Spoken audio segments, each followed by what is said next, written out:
Aonde está a verdadeira igreja? Aonde ela mora? Aonde ela fica? Aonde realmente ela se encontra? Será que nós evangélicos somos católicos? Será que nós podemos pegar esse título, Igreja Católica, para nós? Será que realmente a igreja ela existe? Ela está ligada a um templo ou ela somos nós? Será que realmente nós precisamos congregar em algum lugar? E qual é a finalidade da igreja aqui nessa terra? E como que faço para eu entrar dentro de uma igreja ou fazer parte de uma? Essas e outras questões serão respondidas nessa videoaula, então não percam!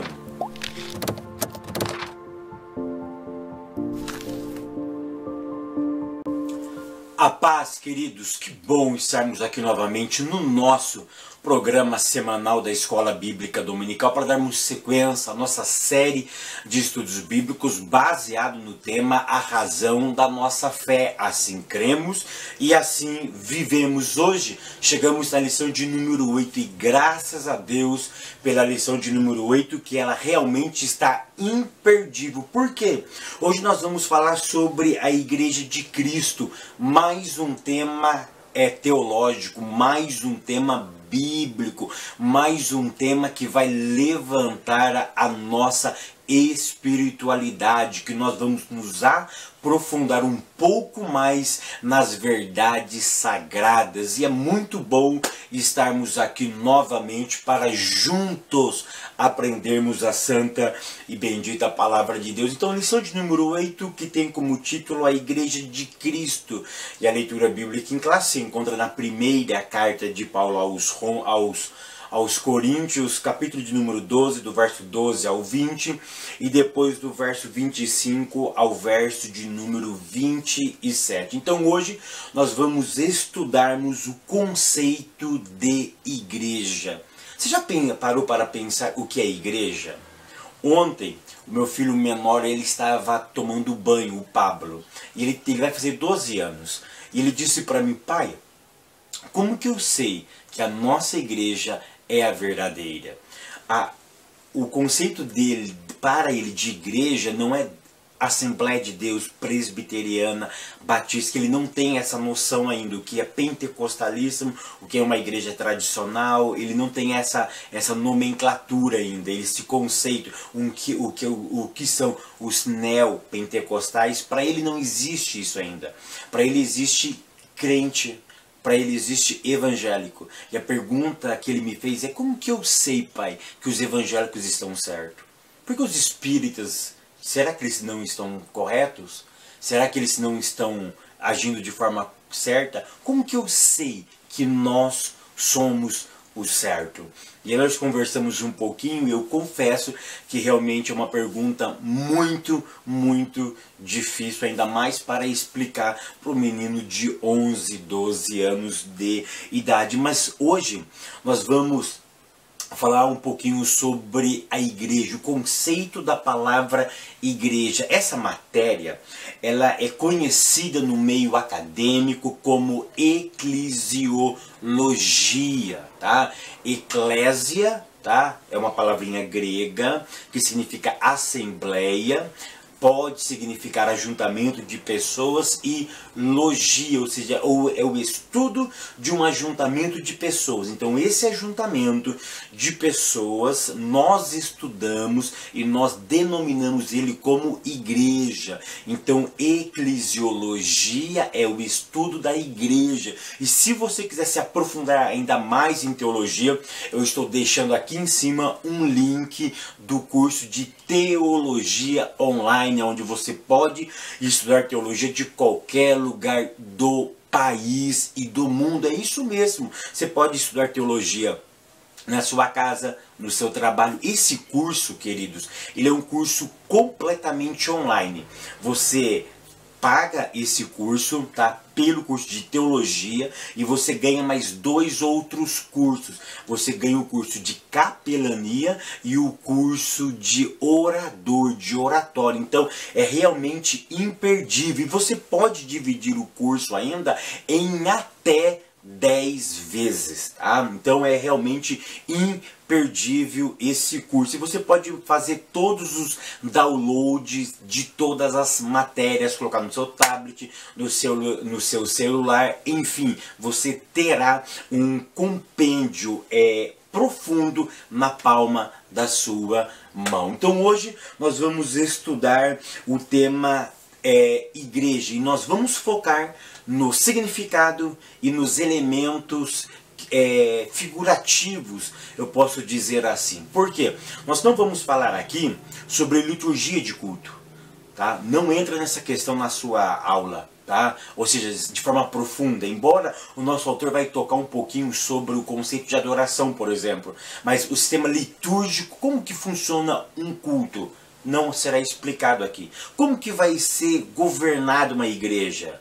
Como? Do sistema assembleano ou do sistema presbiteriano? Será episcopal? Como que a igreja vai ser governada? Ela vai trabalhar com um presidente? Vai trabalhar com um colegiado de presbitério?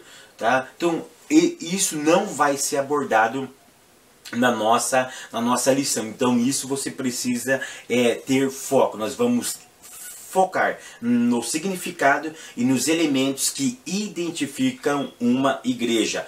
Tópico primeiro, a comunidade dos fiéis. Ponto 1, etimologia. Então, da onde vem a palavra igreja? A palavra igreja vem do termo grego eclesia ou eclésia, tá? Que significa eclésia, significa chamado para fora. E o termo eclésia ou eclesia vem de uma raiz grega que eu acho que a pronúncia é ekaleu ou ekaléu. O que significa ekaléu ou ekaleu? Possivelmente significa chamar, convocar. Mas o que eu quero que você entenda é o seguinte, que eclesia é chamar para fora. O conceito que eu quero trabalhar com vocês, e eu gostaria que vocês levassem para a classe de vocês, é o seguinte, se eu vou ser chamado para fora, porque eu estou dentro. Dentro do quê? Você percebe que todo ser humano não vive isolado? Ele vive com alguma filosofia, ele vive dentro de um conceito. E o termo eclesia, ele vai justamente trabalhar fora do conceito que você aprendeu, ou que o mundo nos estabeleceu. E você não concorda comigo? Se eu sou chamado para fora, automaticamente eu estou me excluindo daquele grupo que eu fazia parte? Então perceba que o conceito de igreja, na sua etimologia, ele traz por si o conceito de exclusão, o conceito de não ser aceito mais dentro do seu grupo, não porque eles não te aceitam mais, porque a tua ideia, que na verdade ela não é tua, ela é bíblica, é Deus que vai implantar essa ideia dentro de você, ela é incompatível com aonde você estava, e isso por si só você vai se excluindo deste mundo em que você fazia parte. Então eu quero trabalhar essa ideia com vocês, tá? Que o termo eclesia é chamado para fora. Ou seja, se eu sou chamado para fora porque eu estava dentro, agora eu vou estar fora. Fora do quê? Fora do sistema. De que sistema? Paulo diz na carta aos Romanos capítulo 12, ou seja, do sistema mundano. É por isso que Paulo nos convida a nós renovar a nossa mente deste mundo corrupto e mau. Então vocês percebem que nós fomos chamados para fora. Chamado por quem? Chamado por Deus. Fora do que? Fora do sistema mundano. E para que ele te chama? Para prestar um serviço de adoração ao reino de Deus. Então é isso que nós precisamos entender. Se eu sou chamado para fora, automaticamente eu estou sendo excluído do grupo. Não porque eles me excluíram, porque eu próprio me excluí deles, porque a minha ideia agora ela é incompatível com a ideia do mundo. Ok? O ponto 2 diz assim, a Assembleia dos Cidadãos. O termo trazido pelo nosso pastor Ezequias Soares aí na sua revista, quem consegue ler essa expressão? Q-A-H-A-L.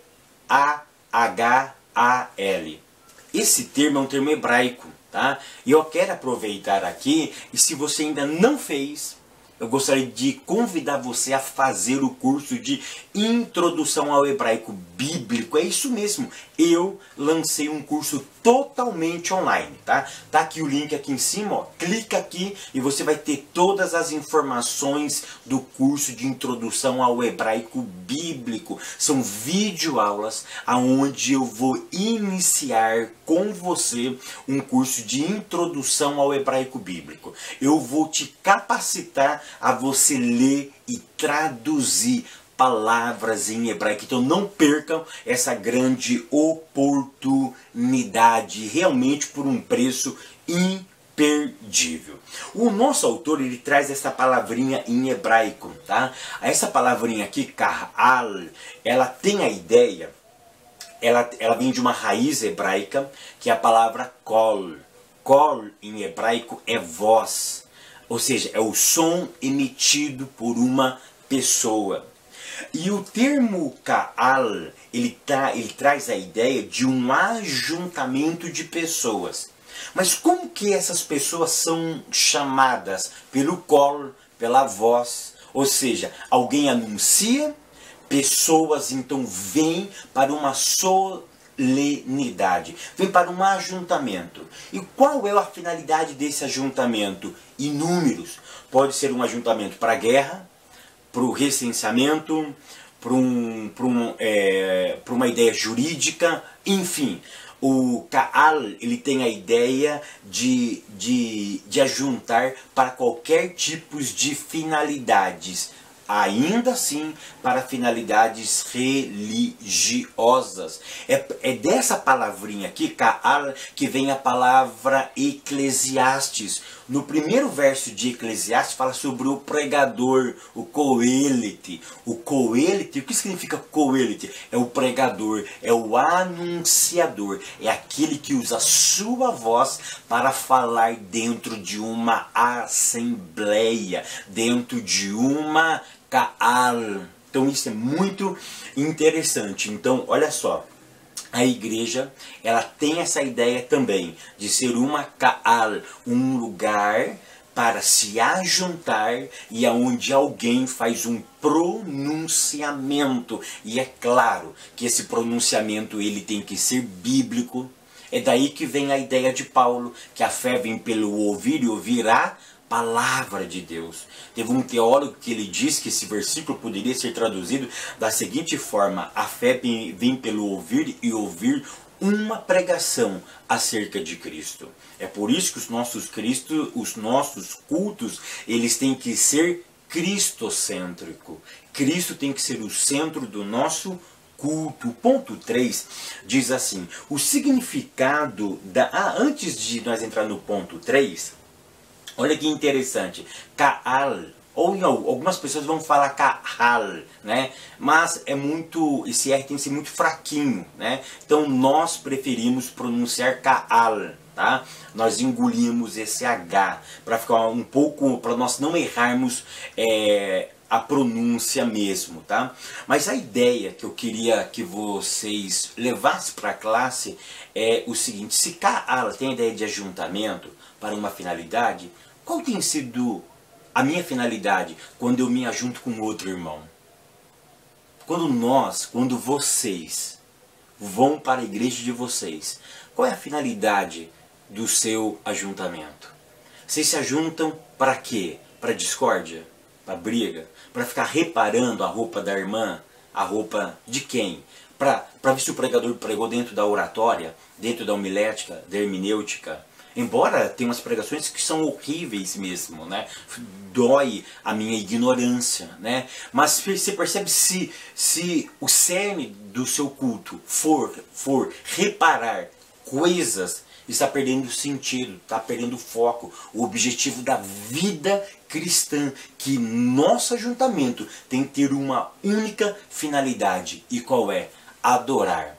aquele que vive e reina para todo sempre. Então pare e pense um pouquinho.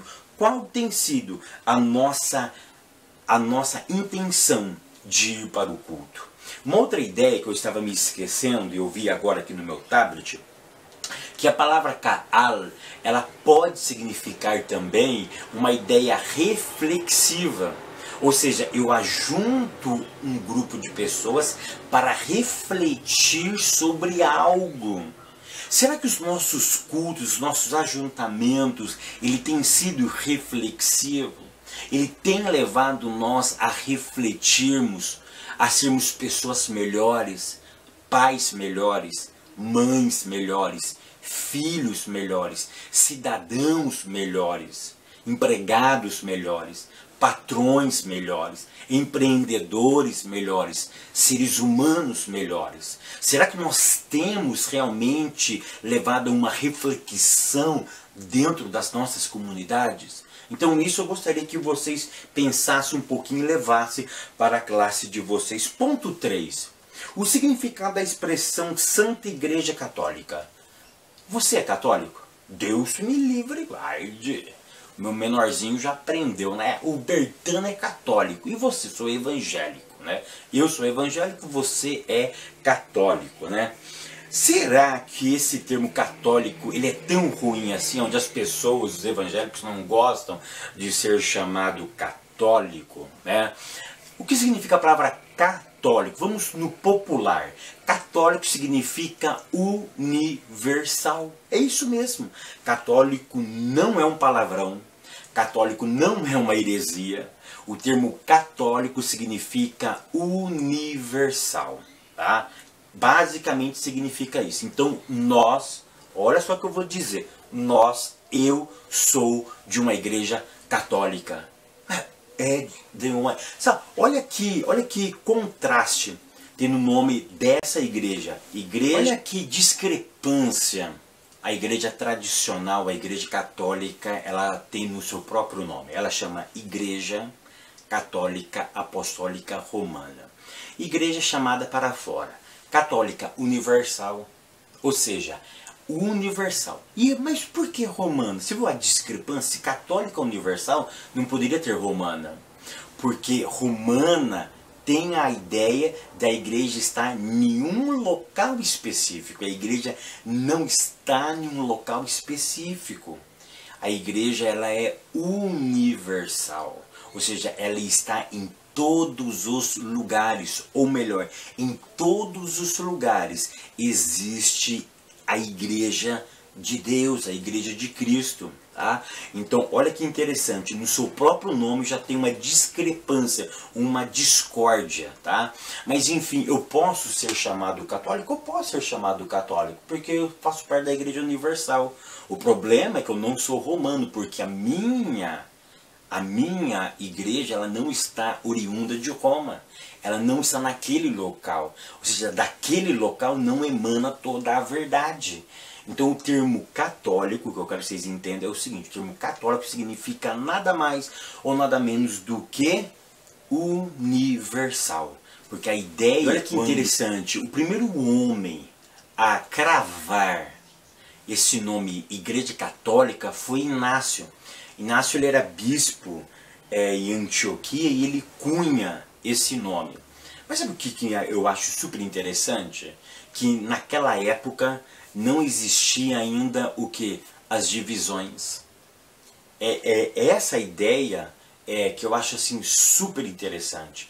Que é a ideia de universalidade é a igreja de Deus que está em Corinto, a igreja de Deus que está em Éfeso, a igreja de Deus que está em Americana, a igreja de Deus que está em São Paulo, Rio de Janeiro, Minas Gerais, Betim, Salvador, Palmas, Amapá, Santa Catarina, Curitiba, e por aí, Porto Alegre, Criciúma, ou seja, e por aí vai, no Mato Grosso, em Cuiabá, em Rondonópolis, nos Estados Unidos, em várias cidades, no Japão, na China, na Irlanda, no México, na Costa Rica. Tem irmãos da Costa Rica que me assistem, que Deus continue abençoando a vida de vocês. Vocês percebem que a igreja não está atrelada em um lugar, em um local específico. Ela pode simplesmente estar atuando naquele lugar, mas ela não pertence àquele lugar. Então é essa a discrepância que nós vemos no nome Igreja Católica. Ou seja, então nós podemos ser chamados católicos porque nós somos universal. Tá? Não é a Igreja Universal do Reino de Deus não, tá bom? É a Igreja Universal, a Igreja Católica que está presente em todos os lugares no mundo. O tópico 2 diz assim: elementos que identificam uma igreja. Ponto 1. Afinal, o que é igreja? Tá? Nós não vamos definir aqui, assim, rápidas palavras, porque definir não é tão simples. Eu respeito a opinião do pastor. O pastor Ezequias Soares, nesse ponto da aula, ele colocou uma definição de igreja. E essa definição que ele colocou na revista é uma definição coletiva. Para ele, a reunião de membros, o ajuntamento de pessoas é igreja. Eu não concordo com ele plenamente, eu discordo em parte. Em parte ele está certo, mas ele esqueceu de continuar a definição. Porque a igreja não é simplesmente um ajuntamento de pessoas. Eu e você, individuais, somos igreja de Cristo. É isso mesmo, eu e você somos a igreja de Cristo. Então faltou ele ter esse conceito aí. Faltou ele conceitualizar que o coletivo não existe sem o indivíduo. E o individual não existe sem a coletividade. Vou explicar em miúdos para vocês. Eu posso ser igreja sozinho? Eu sou igreja sozinho, mas eu não exerço a função de igreja sozinho. Eu preciso de uma coletividade para exercer o papel da igreja. Aí a outra pergunta também precisa ser feita. Então igreja é só o coletivo? Não, porque não existe o coletivo se não estiver o indivíduo. Ou seja, igreja é formada por pessoas, tá? E as pessoas que são a igreja. Então olha que interessante, o coletivo é formada... Olha que interessante, as pessoas individuais são a igreja. E quando elas se ajuntam, que são os membros, quando elas se ajuntam, ela continua sendo igreja. É como se eu pegar velas e acender o fogo. Se eu separo as velas, eu tenho a separação do fogo, continua sendo fogo. Tá? Mas quando eu ajunto as velas, o fogo se torna um, ou seja, continua sendo fogo. A igreja é a mesma coisa. Tá? Então, igreja é o coletivo dentro do individual e o individual dentro do coletivo. Então, esse é o conceito de igreja. Ponto 2. As ordenanças. O nosso autor vai falar sobre duas ordenanças. Quais são elas? Ceia e batismo. Para que existem essas ordenanças? Essas ordenanças são necessárias para fazer com que você entre dentro da instituição chamada igreja. Eu vou repetir, isso se faz necessário porque é através dessas duas ordenanças, quando você cumpre essas duas leis, quando você se batiza, e quando você começa a participar da ceia do Senhor, isso te dá deveres e privilégios. Ou seja, uma pessoa que não é batizada e que não toma ceia, ela não tem privilégio, mas também não tem deveres como igreja. Tá? Porque a igreja é regida por uma lei, e a lei da santa e bendita palavra de Deus. Então uma pessoa que está fora da igreja, ela não tem os privilégios da igreja, então logo ela não tem os deveres dessa igreja, porque ele já vive no mundo de pecado. Então vocês percebem que essas duas ordenanças... então é o seguinte, se eu me batizo, E se eu tomo ceia, já está tudo certo? Não é assim, tá? Eu preciso me batizar, eu preciso tomar a ceia. Mas você percebe que a ceia, ela me impulsiona, ela é um ato público, como o batismo é um ato público, mas olha só, eu não me batizo para ser salvo, tá? Todo salvo precisa ser batizado. Eu sei que existem as exceções, não vou entrar nelas aqui. Ah, mas o homem lá na cruz, querido, a salvação é pela graça, é um dom gratuito de Deus. Mas se você tiver tempo, se você tiver disponibilidade, você precisa passar pelas águas do batismo. Ah, mas se eu estiver na ânsia da morte, volto a repetir, Deus ele não é um carrasco, a salvação é pela graça. Eu concordo plenamente e aceito isso porque isso é bíblico. Mas se você ficou na igreja 10 anos, ouvindo a palavra e não se batizou, aí é um caso sério. Você não quis assumir uma responsabilidade com Deus. E a ceia é a mesma coisa. Por quê? Porque quando você toma aqueles dois elementos, o pão e o vinho. Hoje à noite eu estarei indo para a ceia do Senhor na minha igreja. Eu, glória a Deus por isso. Eu vou demonstrar publicamente que eu tenho comunhão com Hashem, que eu tenho comunhão com o Eterno ainda, e Ele ainda me aceita na sua santa e bendita presença. Então perceba que eu não faço isso para ser salvo, é uma demonstração que eu sou salvo. Aí eu me batizo e eu começo a participar da ceia do Senhor. Ponto 3, adoração.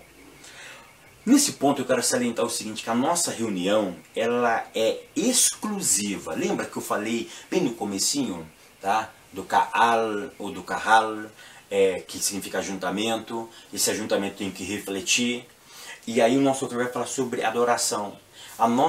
As nossas reuniões, ela é exclusiva para um ato. E que ato é esse?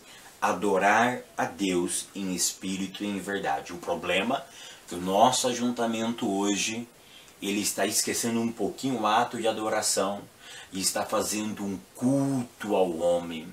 O egocentrismo está imperando em nossas igrejas. Através do quê? Das músicas.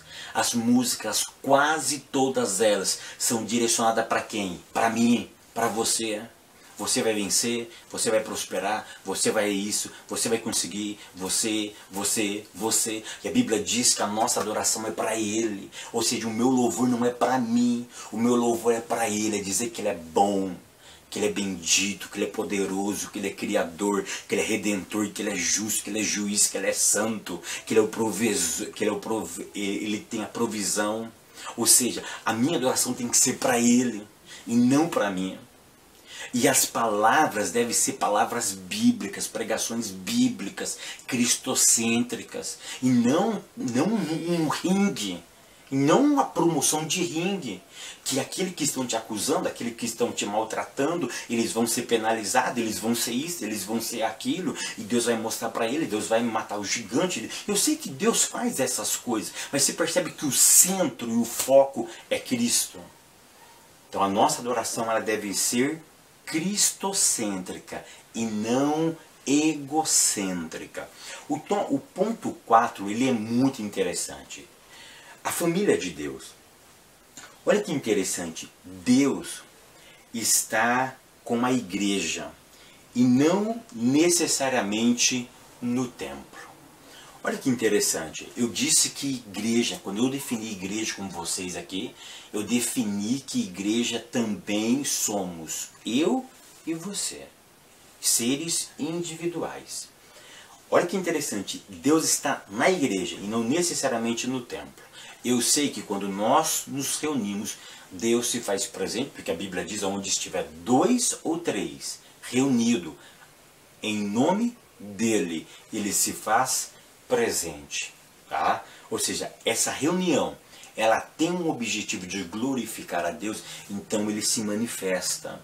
Mas se percebe que eu como igreja, indivíduo, ele já está dentro de mim, ele está dentro da minha vida. Então, esse termo, eu preciso ter isso na minha mente. Deus sempre vai habitar na igreja e não no templo.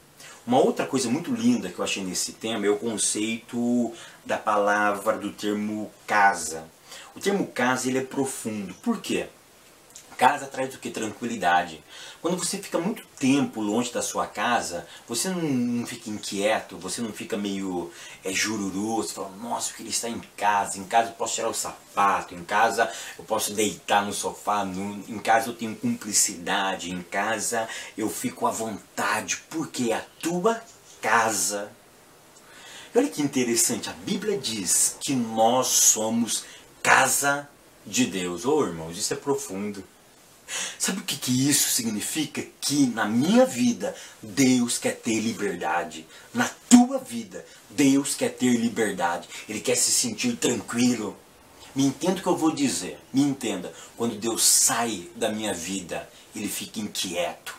É por isso que Paulo diz que o Espírito de Deus tem ciúmes, fica inquieto. Por quê? Ele quer morar dentro de mim. Porque dentro de mim ele tem liberdade. Ele está na casa dele. E na casa dele ele faz o que ele quer. Isso é profundo. Uma outra coisa que eu queria conversar com vocês, que nós, igreja, nós somos tratados na Bíblia como casa e não como condomínio. Olha que interessante. Eu moro num condomínio e no meu andar tem 4 apartamentos. E é tão interessante que eu moro aqui já tem quase 3 ou 4 anos. E é tão interessante que os vizinhos da frente praticamente eu não conheço. Ou seja, os outros prédios que tem ao lado eu não conheço também. Então perceba que o conceito de igreja é casa e não condomínio.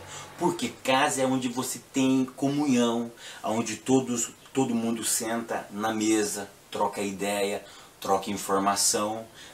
A igreja não é um condomínio. Infelizmente tem muitas igrejas se tornando o quê? Um condomínio. As pessoas entram e saem e não tem comunhão uma com as outras. Isso é muito grave, querido. A igreja tem que ser uma família. Eu gosto muito daquele hino, eu não sei cantar, onde diz assim, somos todos assim bem ajustados, intimamente ligados, unidos. Ou seja, somos uma família, vivendo um propósito aqui nessa terra. Então você percebe que nós somos casa e não condomínio. Grave isso. Tópico de número 3, o corpo de Cristo. Ponto 1, o corpo e seus membros. A igreja, ela é tipificada, representada como o corpo humano. E a Bíblia diz que a igreja é o corpo de Cristo e Cristo é a cabeça. Nesse ponto, eu achei muito interessante o conceito do nosso pastor. Eu sei que ele é um complexo, mas eu vou exemplificar para vocês que isso é profundo. Então olha o conceito de grande valia do nosso autor. Ele diz nesse ponto, tá, que, olha só, nós, igreja, somos o corpo. Quem é a cabeça? É Cristo. Olha só, o Paulo não está falando em hipótese alguma que Cristo é a igreja. Mas você não concorda comigo que a cabeça está ligada ao corpo e o corpo é a igreja? Olha que interessante. Daqui para cá é igreja. Daqui para cá não é igreja. Daqui para baixo, igreja. Daqui para cima é Cristo, Deus, divindade. É tão interessante que o apóstolo Paulo, quando ele vai falar isso aos Efésios, ele fala que a igreja é o corpo de Cristo, mas ele não trata sobre a unicidade entre o corpo e a cabeça. Sabe o que isso eu aprendo? Eu aprendo o seguinte, que Cristo está na igreja, mas ele não é a igreja. Sabe o que Paulo está dizendo aqui? Que a igreja só vive e só existe por causa dele. Olha que interessante, ele não é a igreja, mas ele está na igreja, porque se ele não estivesse na igreja, a igreja não existiria. Por quê? Se ele é o criador da igreja. Então essa ligação não é que ele é a igreja, ele faz parte da igreja, ele vive, ele que dá vida à igreja. E de forma muito poética, eu gosto muito de uma canção do Anderson Freire, quando ele diz assim numa parte do seu hino, né? Há quase 2000 anos a igreja só cresceu. Jesus é a cabeça e nos ensina a trabalhar. A base é muito forte, nada pode abalar. Por isso o inferno vive a chorar. A igreja não descansa, o tempo todo está lá, brilhando em toda parte. A igreja vem, quebrando cativeiros para salvar alguém. A igreja vem. Por quê? Por causa dele. É Ele que sustenta a igreja, é Ele que dá vida para a igreja, é Ele que me sustenta, é Ele que te sustenta, e Ele vai continuar sustentando a igreja, porque a Bíblia diz que as portas do inferno não prevaleceriam contra a igreja dele. Por quê? Porque Ele é o cabeça, Ele dá vida para a igreja. Ele não é a igreja, mas Ele é o sustentador da igreja. É Ele que dá vida para a igreja. E por isso que a igreja vai de vento a polpa, embalada neste mundo tenebroso, vencendo e brilhando para a glória de Deus. O ponto 2 diz assim, morada de Deus. Deixa eu ensinar uma verdade para vocês aqui. Eu ouço muitos pregadores dizendo que Deus morava no tabernáculo. Deus habitava no tabernáculo. E isso não é verdade. Não é verdade. Não é verdade, não é verdade, não é verdade, não é verdade. Não é verdade. Deus nunca desejou e nunca morou em locais humanos. O desejo dele foi sempre morar dentro do homem. Olha o que está escrito no livro do Êxodo, capítulo 25 e no verso de número 28. Capítulo 25, verso 8 do livro do Êxodo, diz assim. E me farão um santuário, e habitarei no meio deles. Lendo esse texto, eu concordo com você. Olha só, e me farão um santuário. Vai fazer uma tenda. Vão fazer um tabernáculo. Profundamente vão fazer uma arca. E essa arca vai ser a morada de Deus. E eu vou habitar no meio. Porque o tabernáculo ficava aqui.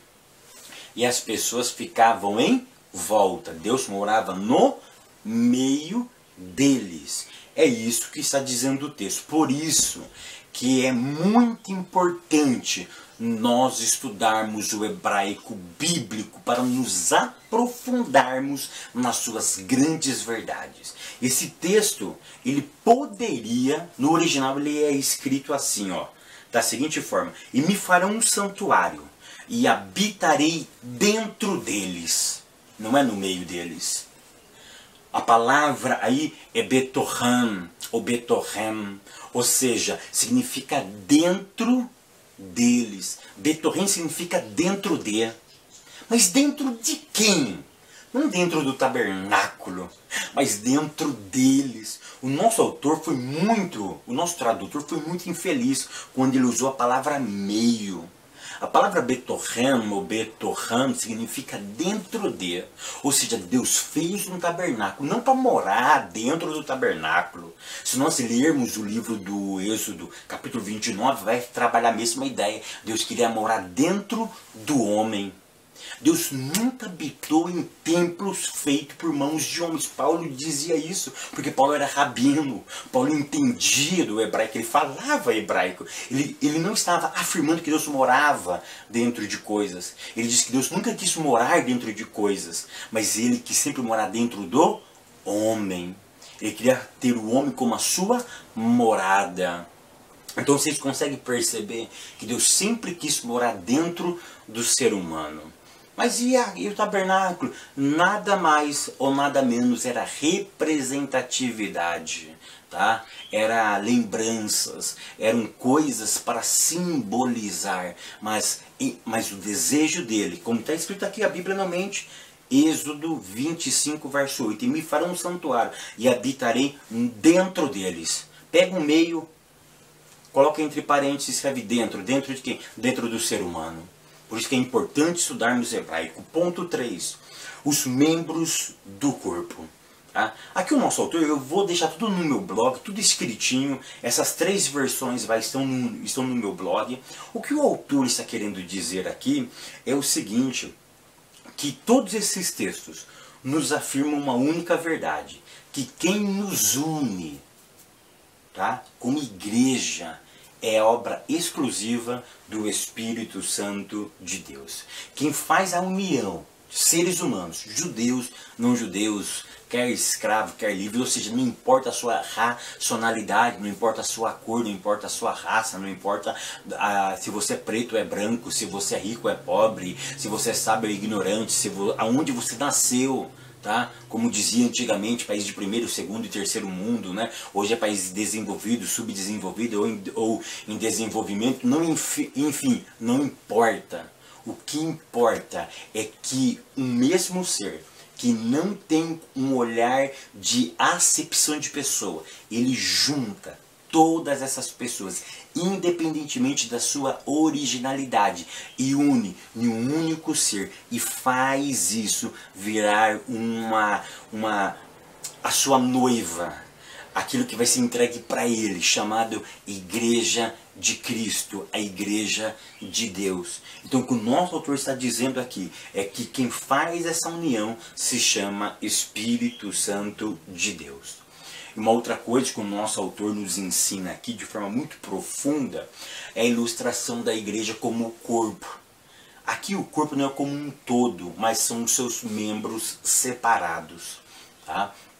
Aqui sim vai falar sobre a diversidade dentro da unidade. Olha que interessante, nós todos somos igreja. Mas nem todos cantam, nem todos pregam, nem todos fazem determinadas atividades. Olha que interessante, a minha mão tem a mesma função do que o meu nariz, do que o meu pé, do que o meu antebraço, do que o meu braço. São funções diferentes. Esse dedo tem uma finalidade diferente desse. Tá? Diferente desse, ou seja, são finalidades diferentes. Então, o papel da igreja, na verdade, é ajuda mútua. É por isso que o nosso autor ele termina o ponto 3 dizendo: isso é igreja. O que é igreja na sua praticidade? Ajudar os familiares. É uma ajuda mútua entre si, cá entre nós. Hoje, pedir ajuda em algumas instituições religiosas é uma vergonha. Você é humilhado. Os caras sabatinam a sua vida, os caras faz um check-up, um checklist para ver se pode lhe ajudar. E quando vão lhe ajudar é uma merreca. Quando vão lhe ajudar é uma vergonha, é uma esmola. Tá? Que essa aula possa nos alertar o nosso verdadeiro papel como igreja. E eu concluo essa aula dizendo o seguinte: igreja está além das 4 paredes. Que possamos ir além, que possamos ser verdadeiramente a igreja de Cristo neste mundo corrupto e tenebroso. Que Deus continue abençoando você, minha irmã, você, meu irmão, que está aqui nos acompanhando toda semana ou de vez em quando você passa por aqui. Que o Eterno continue lhe abençoando até semana que vem, querendo Deus.